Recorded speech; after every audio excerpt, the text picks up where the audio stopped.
Welcome to the Building Adventures of 2011. This year we were able to demonstrate the beginnings of significant CEB construction, a 4,000 square foot workshop and 10 living units, to make the much needed infrastructure upgrades for open product development at Factory Farm. As of today, the roof is on a workshop and the perimeter wall and some columns are up. The roof frame is up for HabLab, and that is almost complete. We have a couple of months still before we can move into HabLab. We are already doing further prototyping in the workshop. In this video, I would like to focus on the lessons learned regarding the practical and ergonomic aspects of CEB construction for any of you who would like to repeat these techniques. So why use CEB? First of all, CEB construction is very environmentally friendly. Literally, one builds with the dirt beneath their feet. Any earth with about 30% clay content is compressed to make bricks. Since most places worldwide have such earth, CEB construction is possible in most places around the world. Walls, floors, and even vaulted roofs can be made using the technique, and straight earth may be used if the bricks are protected from moisture. In short, we found the use of CEBs very satisfying. We were able to lay beautiful walls and columns from the dirt beneath our feet at a cost of 2 cents per brick when fuel only is considered.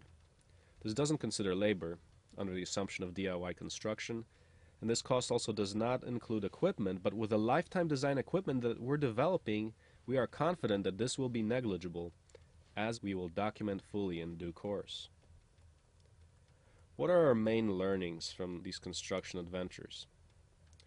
Two important points need to be kept in mind for anyone trying to replicate this. One is that the huge earth-moving capacity is required to do successful, effective building. And two, the great disadvantage is the susceptibility of the bricks to water damage. Fortunately, both of these issues are solvable. In our construction, the soil pulverizer proved itself capable of handling the necessary soil throughput requirements. On the water issue, since we are building at an unfavorable and rainy time, we ended up putting up the roof first and then building the CEB walls. In our area, where rain is common, this is indeed the preferred route for building a structure. Moreover, bricks can be stabilized with 5% cement to make them waterproof. Now the materials. During this year's construction, we baled hay from our land to generate a total of about 900 square bales for insulation. Then we pressed 17,000 bricks. We put them on pallets so we could focus on pressing all bricks first, then laying later. We moved the bricks to storage and put them under cover from the rain, after dark on every day of pressing. We hope to use the sawmill for lumber production, but the sawmill is now only 75% complete, and we also tried pressing stabilized lime bricks, or DIY cinder block equivalent, bricks made from finely crushed limestone stabilized with cement. We mixed with a pulverizer and pressed a dozen samples with satisfactory results. For larger production, we tested the cement mixer, but was not particularly effective at mixing the reject lime. It needs some modifications, so we will save the full DIY cinder block production for next year. The brick rollers worked well to help in materials handling. At most, we pressed 1,900 of the 30-pound bricks in one 8-hour day, with one person driving the soil pulverizer and one person stacking bricks on pallets. We used only half the machine power, or 27 horsepower, as bridging of wet soil in the hopper was an issue and it prevented faster production. The workflow and the materials flow has to be perfected for us to use 54 horse, the rated power for the machine. And we will also try the variable displacement pump to increase brick production while decreasing power requirements. As reported before in a blog post on the first soil pulverizer prototype, the soil pulverizer really did annihilate the soil handling limits. Recall that soil handling ability is the key to effective construction. A full pulverizer bucket could be filled and taken to the CEB press in as little as 30 seconds. On some days, we actually had 2 machines pressing at 4 bricks per minute. The soil pulverizer had no problem keeping up with this. On brick quality. Compressive strength testing results from last year show 700 psi compressive strength for unstabilized bricks and 1100 psi for stabilized ones. Translated, that means that a 1 by 1 foot brick area or wall can support up to the limit of 100,000 pounds of weight. The soil here, late in the season, was not easy to work with. It took days for it to dry and was too clay in our particular building location. We added crushed limestone to amend it.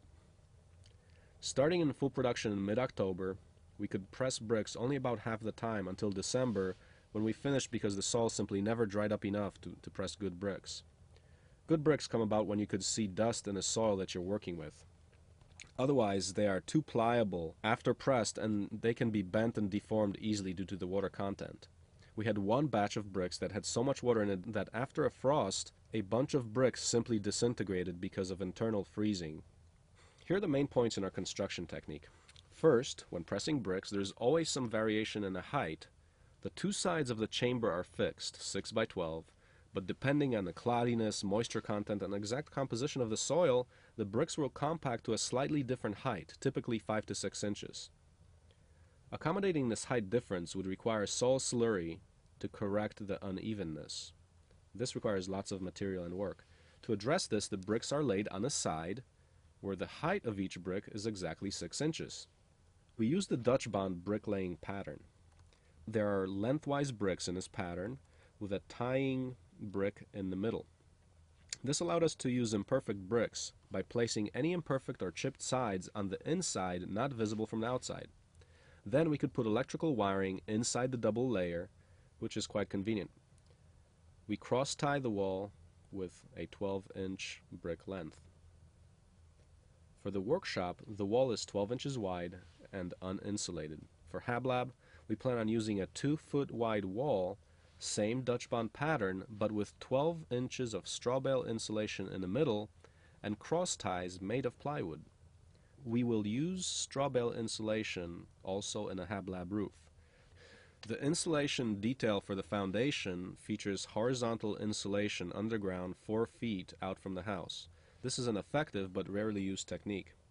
To address the problem of rainy weather, we put the roof up first in the workshop. We used column anchors in concrete with 2x4 lumber screwed together to the correct height so the roof can go on. Then we are building the CB columns right around the posts with hollow columns of only 8 bricks per layer.